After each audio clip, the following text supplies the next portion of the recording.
আসসালামু আলাইকুম প্রিয় শিক্ষার্থীবৃন্দ, আশা করি তোমরা অনেক ভালো আছো।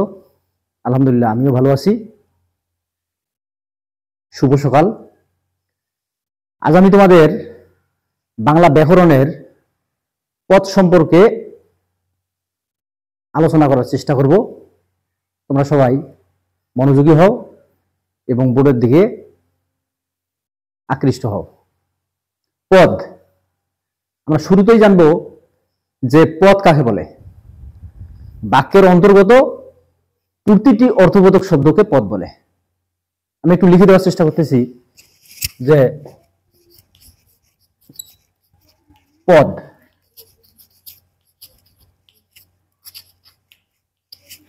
বাক্যের অন্তর্গত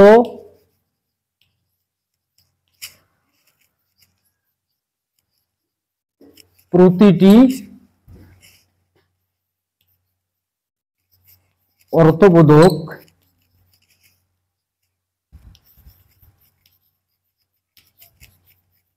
শব্দকে পদ বলে। তাহলে এটা আমরা পেলাম কি? পদের সংজ্ঞা, যে বাক্যের অন্তর্গত প্রতিটি অর্থবোধক শব্দকে পদ বলে। এখন আমরা জানবো যে পদের প্রকারভেদ। পদ কয় প্রকার? পদ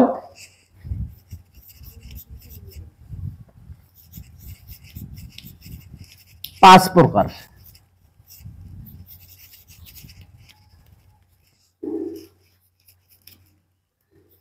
এক নম্বর হচ্ছে বিশেষ্য,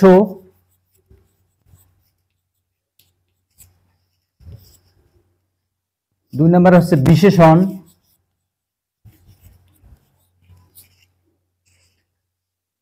তিন নম্বর হচ্ছে সর্বনাম,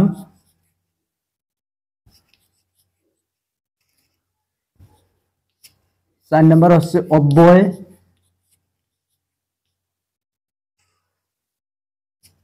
পাঁচ নম্বর হচ্ছে ক্রিয়া।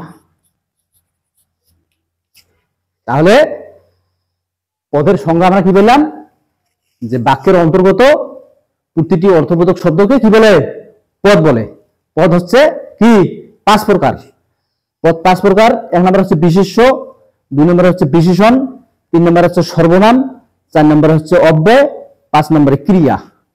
এই যে পদগুলো আছে, এই পদের আবার বিশেষ্য, বিশেষণ, সর্বনাম, অব্যয়, ক্রিয়া, এগুলোর আবার আলাদা সংজ্ঞা আছে।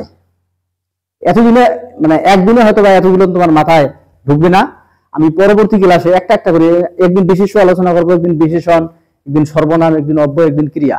5 দিনে যদি 5টা পদ আমরা আলোচনা করি, তাহলে দেখা যাবে যে তোমাদের মাথায় ঢুকবে আর তোমরা ভালোভাবে কি শিখতে পারবে। আজকে কিন্তু এই পর্যন্তই। ধন্যবাদ।